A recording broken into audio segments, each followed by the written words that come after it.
Now question 13 देखिए। इस system of equations को हमें सॉल्व करना है यूजिंग मैट्रिक्स मेथड। सबसे पहले हम इस सिस्टम ऑफ इक्वेशंस को लिखेंगे ax is equal to B की फॉर्म में। तो यहां पर हम कहेंगे above system can be expressed as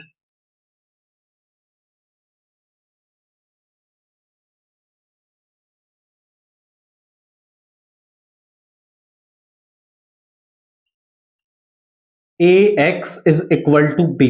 इस फॉर्म में एक्सप्रेस किया जा सकता है, जहां पर जो a है वो क्या है, कोफिशिएंट मैट्रिक्स है x, y और z के लिए। तो यहां पे आ जाएगा 2 3 3 1 -2 1 3 -1 -2 एंड x होगा हमारा वेरिएबल मैट्रिक्स उन वेरिएबल्स के लिए जो हमें फाइंड आउट करने हैं।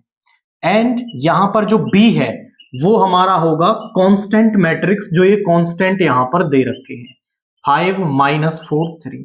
आफ्टर दैट सबसे पहले हम determinant of A find out करेंगे और फिर हम ये पता लगाएंगे कि किस तरह का सॉल्यूशन हमें यहां से मिलेगा। तो डिटर्मिनेंट ऑफ ए निकालने के लिए हम कर देते हैं इसको एक्सपेंडिंग अलोंग रो 1। तो यहां पे आ जाएगा 2, इस कॉलम को छोड़ेंगे, यहां पे 4 माइनस फॉर्मूले से ये माइनस का 1 आएगा, ये प्लस का 1 हो गया। -3 इस कॉलम को छोड़ेंगे, -2 -3, यहां पे प्लस का 3 इस कॉलम को छोड़ेंगे, -1 माइनस ये माइनस का 6, ये प्लस का 6 हो जाएगा, इज इक्वल टू 4 + 1 5 2 10 हो गया, यहां पे माइनस का 5 + 3 प्लस का 15 हो गया यहां पे, एंड यहां पे 5 3 15 हो गया। So it is 40 which is not equal to 0। यानी जब हमारा डिटर्मिनेंट ऑफ ए जो है वो नॉट इक्वल टू 0 आ रहा है, दैट मींस जो सॉल्यूशन है वो यूनिक होगा। एंड हमें कैसे मिलेगा, आप कहेंगे hence solution is unique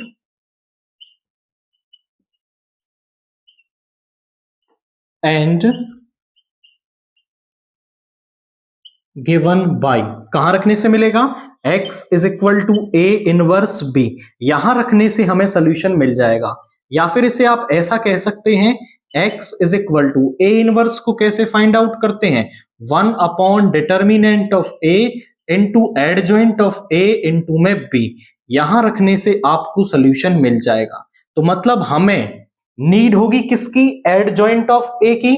determinant of ए तो हम फाइंड आउट कर चुके हैं, तो एडजॉइंट ऑफ ए निकालने के लिए हम सबसे पहले निकालते हैं कोफैक्टर्स। a11 -1 की पावर 1 + 1, इस कॉलम को छोड़ेंगे, 2 2 4 माइनस का 1 यानी प्लस का 1 हो जाएगा, और -1 की पावर इवन नंबर, ये पॉजिटिव रहेगा आपका, सो इट इज 5। a12 -1 की पावर 1 + 2, इस कॉलम को छोड़ेंगे, -2 -3, और -1 की पावर ऑड नंबर, ये नेगेटिव हो जाएगा, सो इट इज 5। a13 -1 की पावर 1 + 3, इस कॉलम को छोड़ेंगे, -1 माइनस ये माइनस का 6, ये प्लस का 6 हो जाएगा, सो इट इज 5। a21 -1 की पावर 2 + 1, इस कॉलम को छोड़ेंगे, तो यहां पे आएगा -6 माइनस फॉर्मूले से, और ये माइनस का 3, ये प्लस का 3 आ गया। ध्यान से देखेंगे, 2 1 इस कॉलम को छोड़ दिया, माइनस का 6, और यहां से आ गया प्लस का 3, ये माइनस का 3 -1 की पावर ऑड नंबर, तो ये नेगेटिव हो जाएगा, यहां पे ये हो गया प्लस का 3। इसके बाद a22 -1 की पावर 2 + 2, इस कॉलम को छोड़ेंगे, माइनस का 4 माइनस का 9, और ये -1 की पावर आपका इवन नंबर तो पॉजिटिव रहेगा, यहां पे आ गया माइनस का 13। a23 -1 की पावर 2 + 3, इस कॉलम को छोड़ेंगे, -2 -9, -1 की पावर ऑड नंबर नेगेटिव रहेगा, तो ये माइनस का 11 प्लस का 11 बन जाएगा। इसके बाद a31 -1 की पावर 3 + 1, इस रो इस कॉलम को छोड़ेंगे 3 माइनस, और ये माइनस का 6 तो ये प्लस का 6 हो जाएगा। 3 + 6 = 9, तो यहां पे आ गया 9। इसके बाद A32 -1 की पावर 3 + 2, इस रो इस कॉलम को छोड़ेंगे 2 - 3, यहां पे आ गया 2 - 3। तो यहां -1 की पावर ऑड नंबर नेगेटिव, और ये माइनस का 1 आ रहा है, प्लस का 1 हो जाएगा। यहां पे 2 - 3 प्लस का 1 हो गया। A33 और निकाल देते हैं, -1 की पावर 3 + 3, इस रो इस कॉलम को छोड़ेंगे -4 - 3, यानी माइनस का 7। तो सभी कोफैक्टर्स हमने निकाल दिए, एंड जो एडजॉइंट होता है वो कोफैक्टर्स का ट्रांसपोज होता है, यानी एडजॉइंट ऑफ ए जो होगा it is transpose of the cofactors. तो लिखते हैं 5 5 5, नेक्स्ट है 3 - 13 11, एंड नेक्स्ट वन इज 9 1 - 7। इसका कर देंगे ट्रांसपोज तो हमें एडजॉइंट ऑफ ए मिल जाएगा। यहां कर देते हैं 5 5 5, पहली रो पहला कॉलम, 3 - 13 11 9 1 - 7। अब हमें सॉल्यूशन कहां रखने से मिलेगा?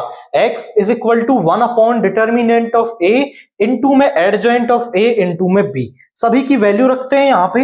सो x = 1/40, एडजॉइंट ऑफ a है 5 3 9, और यहां पे 5 - 13 1 5 11 - 7, एंड जो b है हमारे पास दैट इज 5 - 4 3।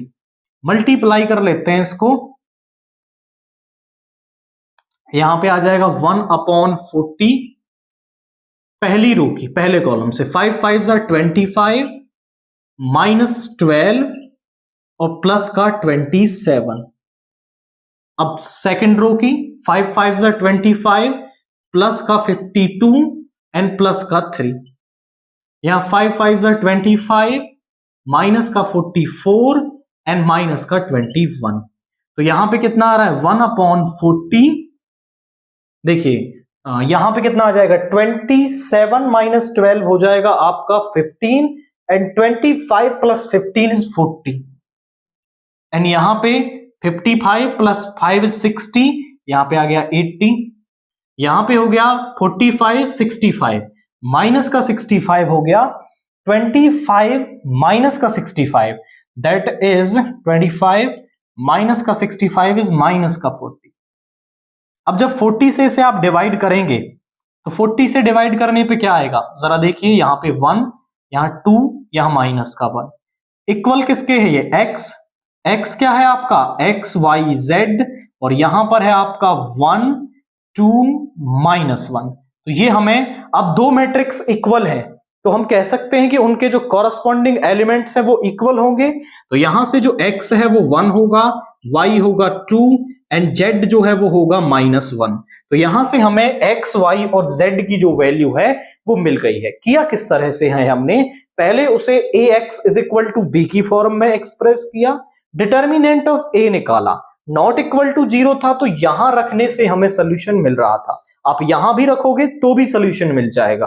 तो यहां से हमने दोनों को कंपेयर किया और x y z की वैल्यू मिल गई है।